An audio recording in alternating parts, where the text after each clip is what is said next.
안녕하세요. 낯선 마케팅입니다. 오늘은 아동발달센터 블로그 마케팅에 대해서 살펴보려고 하는데요. 아마 최근에는 이제 아동발달센터 대표님들도 블로그를 직접 운영을 하시는 경우가 많아서 이 내용을 한번 들어보시면 내가 혹시 블로그를 운영하면서 어떤 부분을 좀 놓치고 있고 어떤 부분을 좀 개선해야 되는지에 대해서 알 수 있으실 것 같아요. 그러면 한번 살펴보도록 하겠습니다. 우선은 크게 네 가지 종류로 오늘의 내용을 한번 살펴보도록 할 거고요. 맘카페에 의존하는 이유, 그리고 어떤 키워드로 실제 검색이 이루어지는지, 그리고 블로그의 내용을 작성을 할 때 조금 포괄적으로 진행을 해야 되는지, 아니면 세부적으로 전문적인 내용들도 포함이 되어야 될지, 그리고 글을 계속해서 써왔는데 효과가 없다면 어떻게 해야 되는지에 대해서도 한번 살펴보도록 하겠습니다. 우선 부모님들이 맘카페에 의존하는 이유는 크게 두 가지로 요약을 한번 해볼 수가 있는데요. 결국에 아동발달센터를 찾으시는 분들이 맘카페에 의존하는 이유는 정보가 부족하고 실제 후기가 다른 사이트나 블로그 등에는 없기 때문이에요. 아동발달센터 같은 경우에는 식당이나 다른 서비스들에 비해서 블로그를 운영을 하신다거나 홈페이지가 있다거나 이런 것들이 조금 부족하기도 하고, 아동발달센터에서 제공하는 치료 서비스들이 누구나 이용하는 서비스는 아니다 보니까 실제 이용자가 인구수 대비해서 적은 것도 정보 부족의 원인이라고 할 수가 있겠습니다. 이 실제 후기 같은 경우에는 결국에는 이제 다른 식당이나 카페들과 다르게 많은 사람들이 이용하지 않다 보니 후기 그 자체가 좀 부족하다라는 부분도 있을 수 있을 것 같고요. 그리고 이 후기 같은 경우에 아동발달센터에서 제공하는 서비스의 특성상 익명이 보장되어 있다 하더라도 내 아이의 부족한 부분이나 아픔 같은 것들을 누구나 볼 수 있게 후기로 작성한다는 것 자체가 조금 꺼려지는 부분이 있기 때문에 정보뿐만 아니라 후기들도 실제로 업로드가 되지 않는 경우들이 많아서 이런 부분들 때문에 맘카페에 의존해서 정보를 얻는 경우가 많고요. 그리고 실제로 이제 맘카페 지역 내 아동발달센터에 대한 정보를 알려달라고 하는 글들이나 치료의 경험을 올린 글에 직접적으로 내용이 댓글에 나와 있는 경우는 많지 않아요.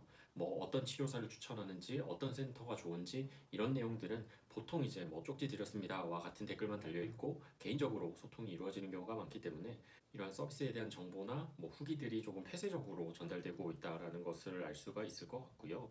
생각해보시면 사실 아동발달센터에서 대외적으로 홍보를 할 때 직접적으로 사용할 수 있는 자료들이 많지가 않을 거예요. 물론 이제 우리 센터에서 어떤 치료 서비스를 제공하는지, 그리고 각 치료 서비스에 대한 안내라던가 동의가 된 경우에는 치료 사례에 대해서도 이야기를 할 수가 있겠지만, 아무래도 부모님들이 이런 부분에 대해서 공개되거나 자신의 아이에 대해서 이야기되어지는 것을 좀 꺼릴 수가 있기 때문에 실제로 저희 낯선 마케팅에서 아동발달센터 홍보 마케팅 대행을 진행을 하면서 사진이나 자료들을 요청하면 보통 이제 기관 내부 전경이나 치료실 내부 사진이나 이런 부분들은 이제 준비가 잘 되는 경우가 많은데, 실제로 치료가 진행되고 있는 모습이라던가 이런 부분들은 준비가 되어 있지 않고 또 향후에도 준비하기가 어려운 부분들이 있어서 이러한 정보를 외부에서 알기도 어렵고 내부에서 준비하기도 어렵다는 것이 좀 아동발달센터 마케팅의 특징이자 가장 큰 어려움이라고 볼 수 있겠습니다. 그러면 부모님들은 어떤 키워드로 검색을 하는지를 우리가 알아야 블로그라는 매체를 적절하게 활용을 할 수가 있는데요. 이전 영상에서도 여러 번 말씀드렸었고 이미 블로그를 운영하고 계신 대표님이라면 알고 계시겠지만, 블로그는 키워드 검색을 통해서 유입이 이루어지는 방식으로 홍보가 진행이 되게 돼요. 그래서 보통 이제 저희 낯선 마케팅에서 마케팅을 진행할 때는 치료 키워드와 지역 키워드로 나눠서 키워드 분석을 진행을 하게 되는데요. 보통 대표님들이 이 치료 키워드와 지역 키워드 중에 더 신경을 쓰는 부분은 이 지역 키워드일 것 같아요. 왜냐하면 이 대전 아동발달센터가 비록 210건 정도밖에 안 되는 수준에 머무르고 있지만 결국에 대전 지역에서 실제로 아동발달센터를 찾으시는 가족분들이 검색을 하시는 키워드이기 때문에, 만약에 이제 실제 상위 노출이 되고 또 그 내용이 충분해서 가족분들로 하여금 저기는 전화 한번 해서 치료에 대해서 좀 상담을 받아봐야겠다라고 생각이 든다면 최소한 200건 정도의 상담은 확보를 할 수가 있기 때문에 이런 지역 키워드를 가장 좀 중요하게 생각을 하시는 것 같고요. 그리고 치료 키워드 같은 경우에는 사실 실제 이용 문의로는 이어지기 다소 어려운 키워드들일 수도 있어요. 왜냐하면 이 언어치료, 감각통합치료 이런 키워드들이 최소 수천 건에서 많게는 1만 건까지 검색량이 확보가 되고는 있지만, 이 언어치료를 검색하시는 분들의 지역에 대한 타겟이 빠져 있기도 하고, 이 언어치료를 검색하시는 분들이 실제로 언어치료를 필요로 하는 그 아이의 가족분이 아닐 수도 있어요. 단순히 이제 언어 치료를 제공하거나 언어 치료를 공부하고 있는 분들의 검색일 수도 있고 여러 가지 가능성이 열려 있기 때문에 이 언어 치료나 감각 통합 치료 같은 치료 키워드에서 발생하는 트래픽은 지역 키워드보다는 다소 타겟이 불명확할 수 있다라는 아쉬움이 존재하는 키워드이기는 합니다. 그럼에도 불구하고 저희 낯선 마케팅에서 지역 키워드와 치료 키워드를 구분해서 두 가지 모두를 이제 마케팅에 활용하고 있는 이유는 결국에는 이 검색의 과정에서 가족분들이 검색을 할 법한 키워드이기 때문이에요. 아예 언어 발달로 이제 갓 검색이나 뭐 외부의 이제 도움을 구하기 시작한 단계라고 한다면 가장 먼저 검색되는 거는 사실 치료 키워드보다 먼저 뭐 아이의 언어 발달 수준이라던가 연령별 언어 발달 수준 그리고 뭐 언어 발달 지연 뭐 가정 내에서 할 수 있는 것들 뭐 이런 키워드들이 추가적으로 더 있을 거예요. 이런 구체적인 키워드들의 검색을 통해서 치료 키워드로 넘어오게 되는데요. 이 이전 단계의 검색들을 통해서 언어 치료에 대해서 알게 되셨을 거예요.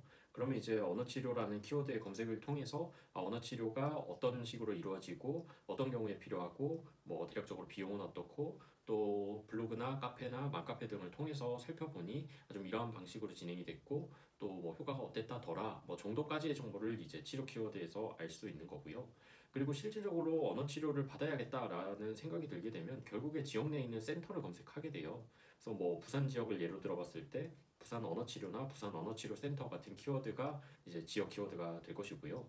그렇게 되면 이제 검색을 하시는 분의 입장에서는 이 사전에 필요한 뭐 여러 가지 정보를 얻는 검색들을 포함해서 치료 키워드, 지역 키워드까지 오는데 총 세 가지 단계의 큰 검색을 거치게 되어 있어요.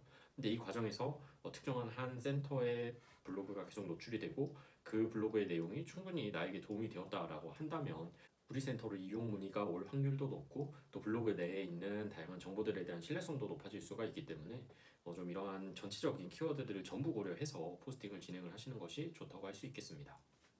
다음으로는 내용에 관한 부분인데요. 앞서 살펴본 것은 키워드, 그러니까 가족분들이 도대체 어떤 키워드로 검색을 하실까라는 부분이 이제 이전에 살펴보았던 키워드 부분이고요. 그리고 이번에 살펴보는 것은 이제 내용적인 부분인데 그렇다면 뭐 부산 언어 치료라고 검색을 했을 때 우리 블로그가 노출이 되고 그 하위 영역에 어떤 내용들로 우리 기관에 대한 소개가 좀 채워져 있어야 될까라는 부분이에요. 왜냐하면 키워드가 잘 맞춰져서 뭐 우연히 상위 노출이 되었다라고 하더라도 이 안에 있는 내용이 뭐 형편이 없다거나 아니면은 가족분들이 봤을 때 불필요한 정보들만 가득 차 있다라고 하면은 실질적으로 이용 문의로까지 이어지기는 어렵게 되잖아요. 그렇기 때문에 어떤 내용들로 우리 포스팅을 채워나갈까도 굉장히 중요한 부분인데요. 보통 이제 아동발달센터에서 작성할 수 있는 글들은 크게 세 가지 종류로 나눠볼 수 있어요. 첫 번째로 치료 서비스에 대한 안내 부분이 있고요. 그리고 두 번째로 치료사의 전문성, 그리고 세 번째로 치료 사례를 들 수가 있는데요. 이제 보통 치료 서비스 안내에 대한 내용은 대부분 아동발달센터에서 진행을 하고 있고 뭐 이 내용 같은 경우에는 센터에서 제공하는 치료 서비스라던가 치료 서비스의 효과나 필요성, 뭐 어떤 연령대에 이루어져야 되고 뭐 어떤 어려움을 보일 때 이 치료가 필요하고 그리고 이 치료와 함께 뭐 다른 치료를 제공하면 좀 더 시너지 효과가 나서 좀 더 아이에게 좋을 수 있다라든지 뭐 이런 내용들이 치료 서비스 안내에 포함될 수 있는 부분이고요. 그리고 치료사의 전문성 같은 경우에는 이 아동발달센터를 선택하시는 부모님들은 이미 다 알고 계시는 부분이지만 결국에 어떤 치료사를 만나느냐가 굉장히 중요한 부분이잖아요. 그러다 보니까 우리 아이에게 치료 서비스를 제공하시는 분이 뭐 충분히 경험을 갖고 있고 과거에 어떤 뭐 전공을 했고 뭐 어떤 양력을 가지고 있는지에 대한 부분 그러니까 좀 정량적인 부분에 대해서 관심을 많이들 가지시고요. 그리고 이 부분은 다른 기관들과 조금 차별화될 수 있는 내용인데요.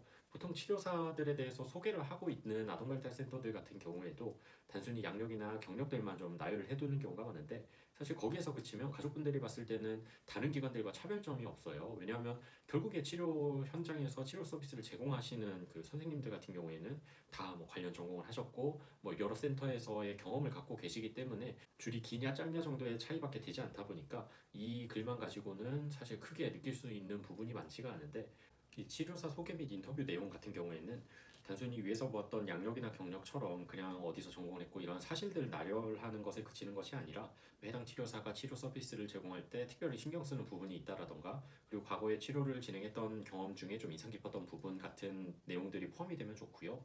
이런 내용들을 담아서 이 소개나 인터뷰를 구성해야 되는 이유가 위에서 봤던 이 세 가지 주제들 같은 경우에는 단순한 사실에 불과해요. 그러다 보니까 검색을 통해서 우리 센터를 찾더라도 감정적으로 끌림이 느껴지기는 어렵거든요. 근데 그렇기 때문에 이제 이런 내용들과 대비되게 이런 감정적인 요소들을 조금 넣어줌으로써 단순히 사실의 전달이 아니라 좀 더 감정적으로 소통이 될 수 있도록 하는 것이 이 영역의 역할이라고 볼 수가 있을 것 같습니다. 그리고 치료 사례 같은 경우에는 크게 두 가지로 나눠서 볼 수가 있는데요. 첫 번째로 센터에서 제공하는 사례, 그리고 두 번째로는 실제 이용했던 부모님이 남겨주시는 사례로 구분할 수가 있을 것 같아요.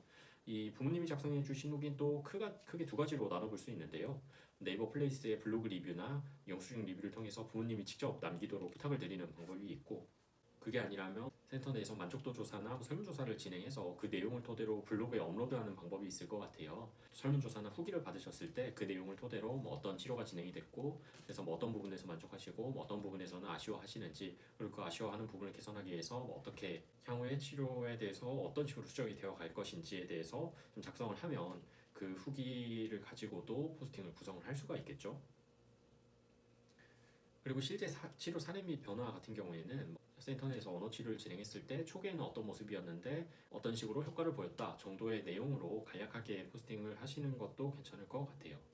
그리고 실제 치료 사례 및 변화 같은 경우에는 뭐 가족분들이 사실 가장 궁금해하실 부분일 텐데, 뭐 아이가 어떤 욕구로 치료 서비스를 받게 되었고 치료는 어떤 식으로 진행되었고, 그리고 뭐 증상이 호전되었다던가 뭐 아이의 언어적인 기능 수준이 높아졌다던가 하는 부분들을 조금 비교적 자세하게 작성을 해주시면 가족분들 입장에서 사실 이 위 두 가지 영역보다 가장 궁금해하시는 부분이 이 부분이기 때문에 이런 치료 사례나 변화에 대한 사례들을 공유해 주시는 것도 좋은 방법일 것 같습니다.